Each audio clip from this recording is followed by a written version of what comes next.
Kelly? Don't tell me, what are you doing here? The voice cut sharply through the taut air of a winter morning. I stopped in my tracks for just a second and instinctively straightened my back. I felt embarrassed at the thought of being seen in such shabby clothes, but I refused to lower my head and hide my face. My pride wouldn't allow it. Slowly, I lifted my gaze and looked straight at the owner of the voice. Standing there was my grandfather, Frank.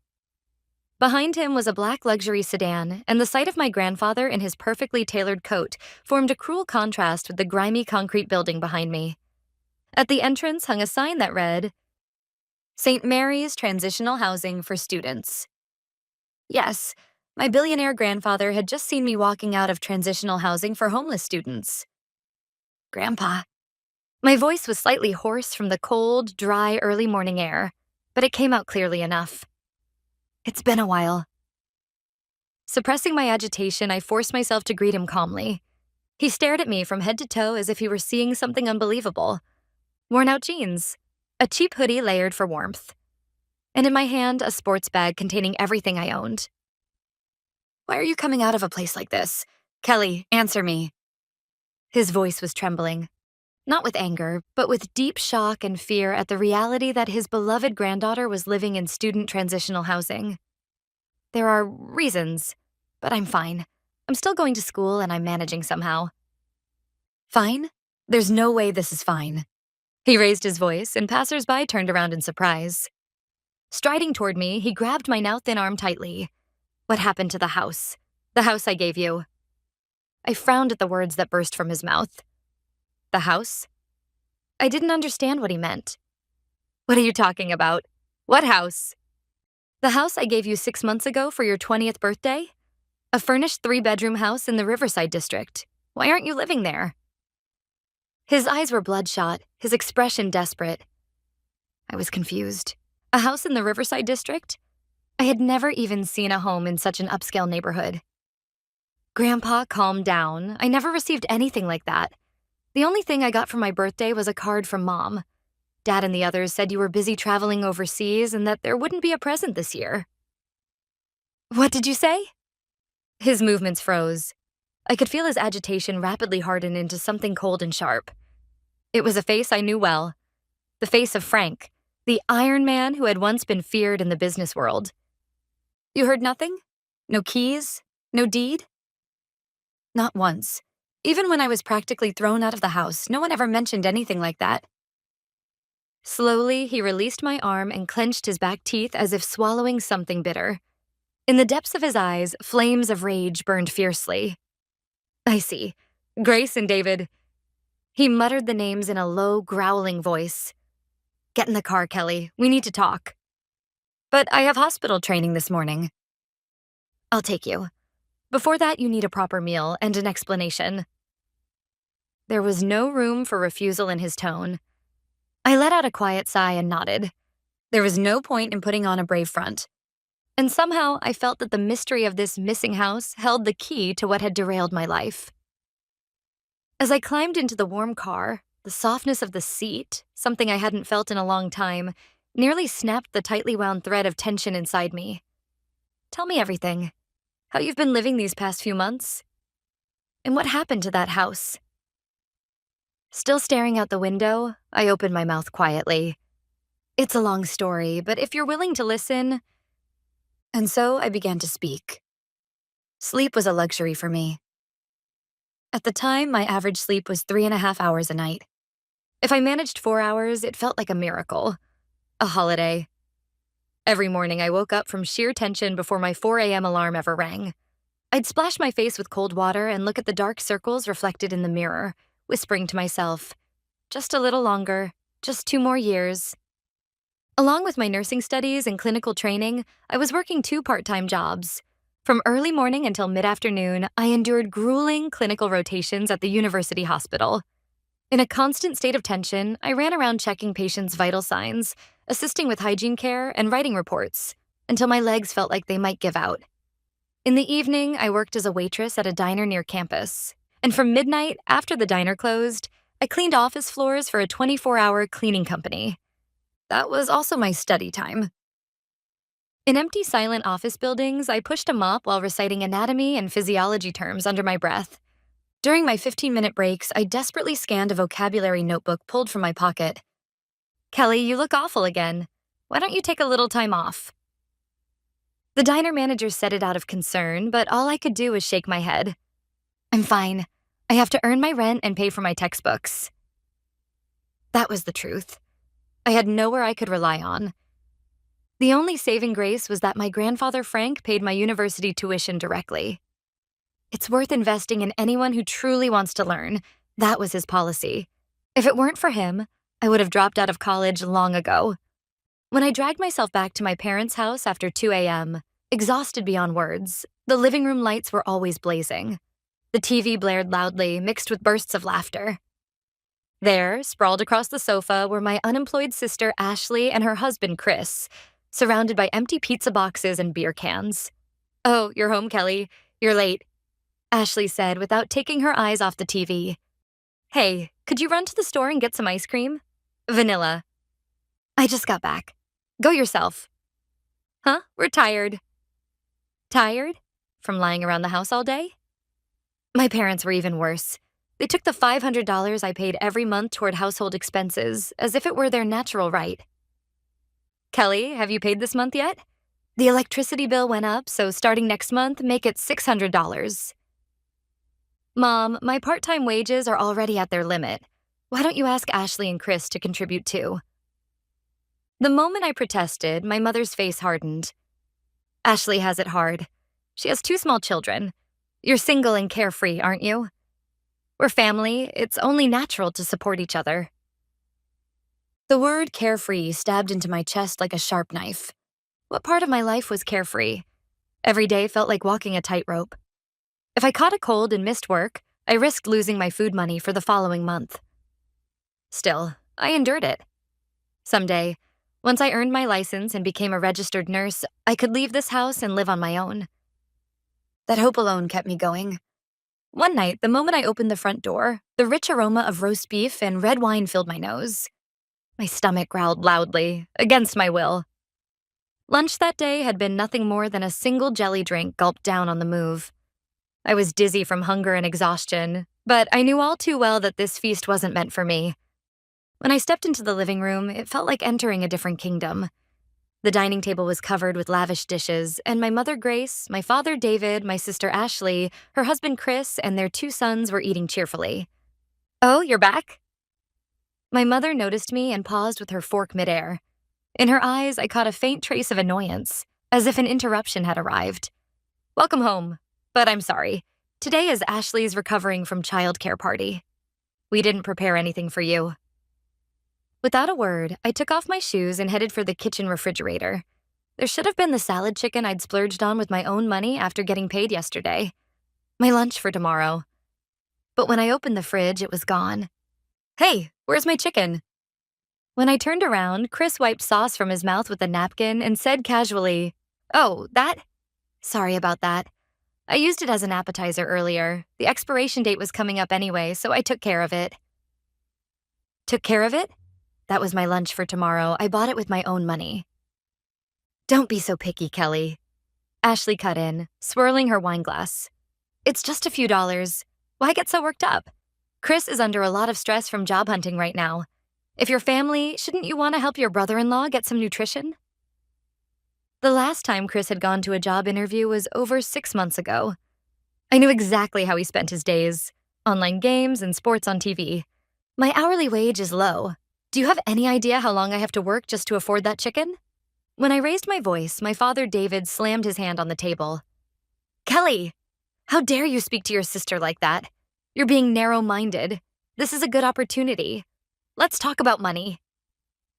He placed a thick envelope on the table. Just from the bulge of the bills inside, I could tell it was a substantial amount. He slid the envelope, not toward me, but toward Ashley. "Here you go, Ashley. This month's support. There's $2,000 in there." My eyes widened. $2,000. He handed it over effortlessly to a daughter who didn't work at all. "Thank you, Dad. This really helps," Ashley said, hugging the envelope with a beaming smile. "Wait a second. Dad, when I asked you for help with my textbook costs last week, you said you couldn't afford it, didn't you? So how can you give Ashley that much money every month? My mother answered with a sigh. Kelly, you really don't understand. Ashley has a family to protect. Appearances matter. And we can't let the children feel miserable, can we? They need dignity. Dignity? Don't I need dignity too? You're single. Living for one person is manageable. Ashley and her family are just in her charging phase of life. I swallowed my anger and retreated to my room. But the moment I opened the door, I was struck speechless. My small room, supposed to be my sanctuary, had been ransacked. The anatomy notes I'd spread across my desk were scattered all over the floor. My precious textbooks were scribbled over with crayons, and several pages had been torn out. On the bed, my nephews were jumping up and down with their shoes still on. What do you think you're doing? When I shouted, the kids burst into tears in surprise, and Ashley came rushing in. Hey, what do you think you're doing to my children? Look at this. My notes are ruined. I have a test tomorrow. They're just pieces of paper, aren't they? The kids were just playing. Try being more open-minded. Honestly, studying all the time really warps your personality. She tossed out those parting words and left the room with the children. When silence returned, I sank down onto the floor, clutching my torn notebook in my hands. I'll leave this house, no matter what. That determination alone kept me from losing my sanity. But I didn't know then. I didn't know that by that point already, my golden ticket out of this hell had been concealed and crushed by my own parents. My 20th birthday fell on a gloomy, rain-soaked Tuesday. I hadn't expected anything. I knew expectations only existed to be betrayed. Still, somewhere deep down, I was waiting to hear from my grandfather, Frank. No matter how busy he was, he always sent me a card or called me on my birthday every single year. But my phone showed 0 notifications. When I got home late that night, dragging my feet, my parents and Ashley and Chris were gathered around the dining table, whispering in hushed tones. The moment I opened the door, they jerked their heads up and hurriedly hid the documents spread across the table. "Oh, Kelly, you're back," my father David said, clearing his throat theatrically. "Come to think of it, today's your 20th birthday, huh? Congratulations. Here." My mother Grace casually tossed me an envelope containing $20 worth of gift cards. Thanks. Did Grandpa contact you? The air in the room instantly went tense. My parents exchanged a brief glance. Oh, about that. Your grandfather called. He's in South America right now, setting up a new business, somewhere without even proper reception. He said to give you his regards, but he doesn't have the time or means to send a present. I see. If he's busy, it can't be helped. Her explanation sounded reasonable, but my instincts told me something was wrong. My grandfather wasn't that kind of person. Just then, Ashley let out a smile she clearly couldn't suppress.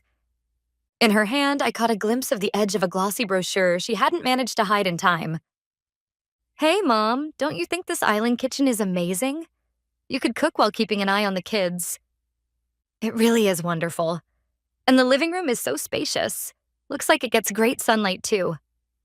Are you guys moving? Ashley looked at me with a triumphant grin. Yes, we finally found a house worthy of us. Oh, did Chris find a job? Hey, watch your mouth, Chris snapped, beer in hand. This is just, well, our luck turning around. Life's not so bad after all. I lost interest and headed for my room. They probably got the money from our parents again. What I didn't know, what I couldn't have known, was that among the documents they'd hidden was a property deed with my name on it. And that the wonderful new house Ashley was so excited about was the very house my grandfather had given me. The verdict came abruptly the week after my birthday. I'll get straight to the point. We're moving out of this apartment at the end of the month, my father said in a businesslike tone after dinner. Moving out? Where are you going? We're moving to Ashley's new house, my mother continued. It's a wonderful place. We'll all live together and help take care of the grandchildren. Ashley snorted smugly. That's right. There are plenty of rooms. In exchange for taking care of Mom and Dad in their old age, we prepared spacious rooms for them. How did you even afford something like that? That's none of your concern. My father cut in sharply. What is important is this. There's no room for you there. It felt as though time itself had stopped. What do you mean? Exactly what it sounds like. That house is a sanctuary for Ashley's family. You're 20 now, aren't you? Don't you think it's shameful for an adult daughter to keep leeching off her parents? Leeching? I pay my own tuition and living expenses. If anything, the ones leeching are Ashley and her husband. Watch your mouth, my father roared. Your sister has just seized a major opportunity in life. And instead of celebrating her, all you can think about is yourself and where you'll live. How selfish can you be? Selfish? You're telling me I'm losing my home. That's why we're telling you to become independent, my mother said, her voice gentle but her eyes cold. Take this as your chance to start living on your own. You'll be out by this weekend. Pack your things and leave. We won't tell you our new address. This is tough love, so you won't come crawling back. Try to understand our intentions as parents. Parental love. How could they even bring themselves to use such a word? Their true intentions were painfully obvious. They no longer needed the money I earned. That weekend, I left the apartment with 2 suitcases stuffed with everything I owned and a single backpack. My family had already moved their belongings out and left. Without me. With nowhere else to go, I eventually ended up at a student transitional housing facility on the outskirts of town. Nights there were never quiet. Coughing echoed from every direction, moans from people trapped in nightmares. The stench of bleach mixed with mold hung in the air. I was forced to provide a urine sample with the bathroom door open, right in front of a supervisor. I bit my lip until it bled, holding back tears as I complied. I was a future medical professional. I had never once touched drugs, and yet in that place, I was nothing more than a number under supervision. At night, I slept clutching my backpack to my chest like a baby. Inside were my expensive medical textbooks and the little cash I had left. Even shoes were stolen there, so I tied my sneaker laces around my wrists before crawling into bed. At 5 a.m., we were shaken awake. After cleaning duties, I changed into my white clinical uniform in a public restroom near the station.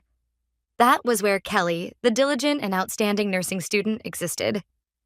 One rainy day, shaking with a high fever in the transitional housing facility, I scrolled through social media on my phone. A photo posted by Ashley appeared. In a spacious, modern living room, the whole family stood smiling, glasses raised, gathered around a glowing fireplace. The caption read, "Our first party in our new home. Grateful for the best family ever." Through the window behind them, I could see the beautiful night view of the Riverside district. Why was I shivering in a moldy bed while they warmed themselves by a fireplace? I cried until I had no tears left, burning with frustration and injustice.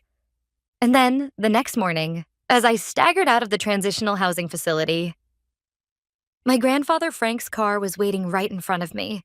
When I finished telling him everything, the feared Iron Man, Frank covered his face with both hands, his shoulders shaking as he cried. "I'm sorry. I was a fool. I trusted your parents too much." He wiped his tears and looked at me with eyes full of resolve. "Kelly, listen carefully.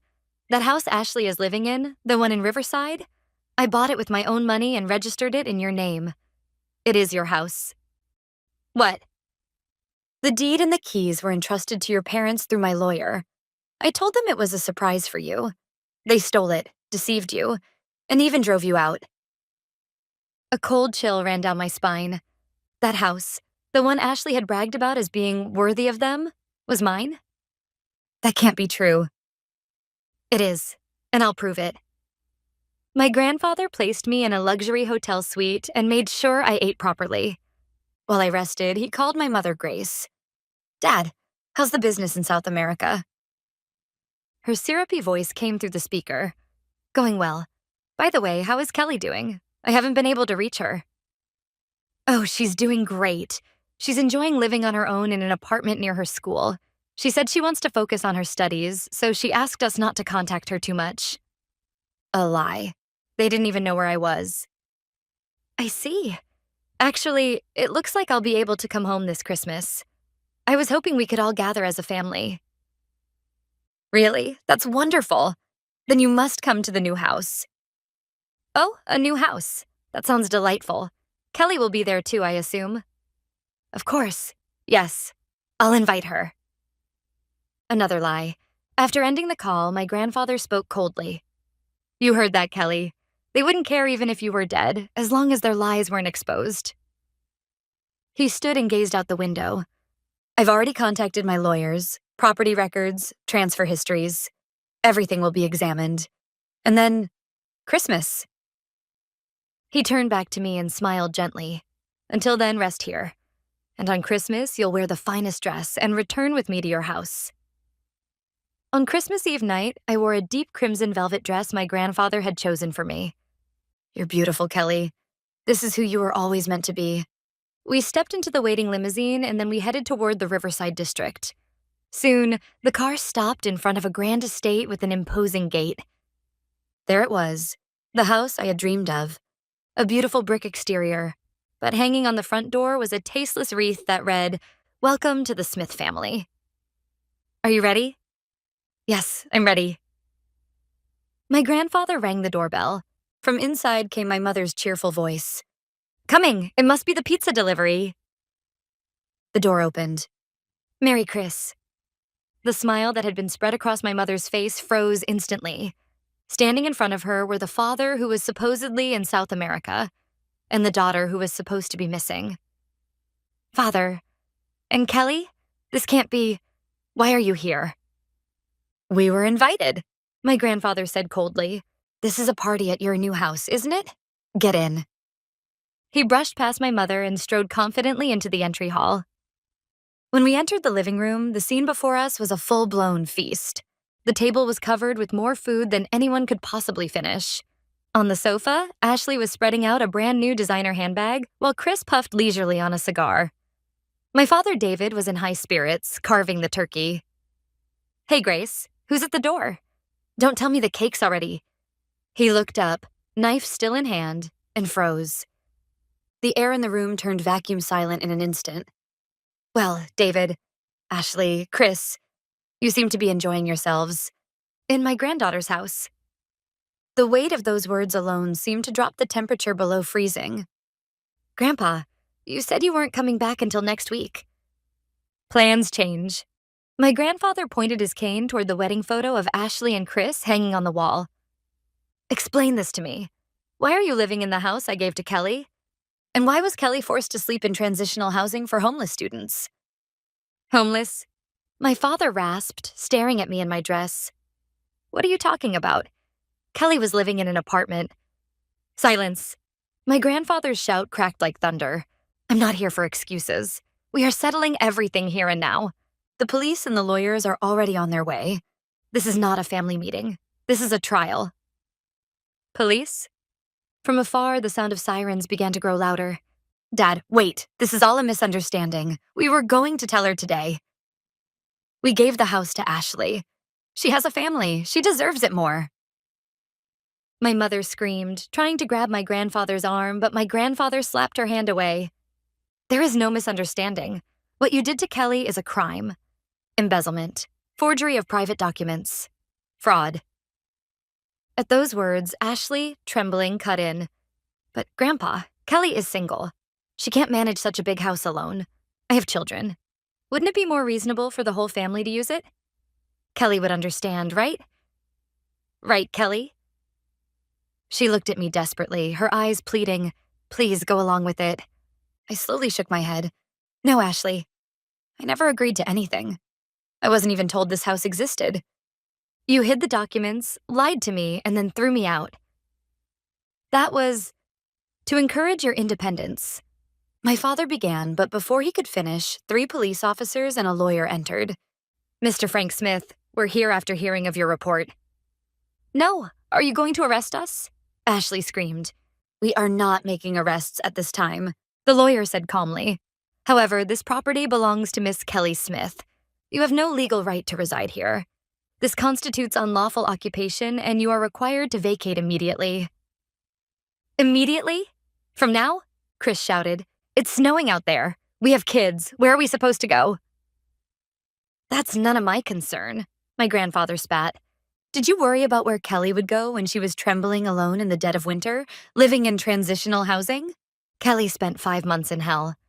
You will now spend far longer facing the consequences of your own stupidity. Please, forgive us. My mother collapsed to the floor. If the monthly support stops, we can't survive. Support? That ends today. I've instructed my asset management firm to permanently stop all transfers to you. I've also revised my will. You will not receive a single cent. No, that's impossible. 72 hours, a police officer announced. You have 72 hours to collect your personal belongings and vacate. Formal eviction proceedings will follow. What followed was pure chaos. Ashley ran around clutching her handbags. Chris tried to carry out expensive liquor bottles and was stopped by the police. My parents screamed at each other, hurling blame back and forth. This was the true face of the family I had once longed to be loved by. They were nothing more than parasites, bound together by my grandfather's money and my sacrifice. At last, my grandfather delivered his final judgment. Never come near Kelly again. If you attempt to contact her, I will personally make sure you spend the rest of your days in prison. The heavy front door slammed shut. The sound was deep, final, and strangely refreshing. It marked the end of my past. It's over, Kelly, my grandfather said, pulling me gently into his embrace. This is your true home. I buried my face in my grandfather's chest, tears streaming down my face. They weren't tears of sorrow. They were tears of rebirth. 6 months passed after that upheaval, and spring arrived. My home is now wrapped in gentle sunlight. The living room, once cluttered and gaudy with my family's unchecked desires, has been reborn as a simple, calm space. As for what became of them afterward, this is what I've heard through the grapevine. My parents eventually divorced after tearing each other apart with constant fighting. My father, David, unable to find steady work because of his age, is scraping by with a traffic control part-time job. My mother, Grace, after going around begging friends for money, was abandoned by all of them and now lives in an old public housing unit. And my sister, Ashley, and her husband, Chris. For the first time in their lives, they are facing the reality of working up a sweat to survive. Ironically, the job Chris ended up with is as a night shift cleaner at the very same cleaning company where I once worked. Ashley, meanwhile, is frying potatoes in a fast food kitchen soaked in grease. They complain about back pain and low wages, apparently. But those are exactly the hardships I once endured in silence. A few times, letters and missed calls came from them. We're sorry. Don't you want to see your parents? And finally, please help us financially. I fed every letter into the shredder and blocked every number without hesitation. Would that seem cruel? No. This is a necessary wall I built to protect my dignity. I've now safely reached my final year of nursing school. My grandfather, Frank, often visits on weekends, and we spend time tending the garden together. You've grown strong, Kelly, he says, smiling softly.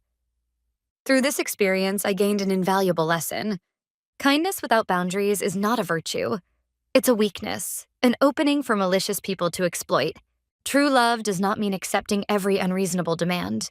Having the courage to say no, and respecting one another as independent individuals, that is what makes a healthy relationship. Today, I live without being exploited, without reading anyone else's mood, steering my life by my own will. My true life has only just begun.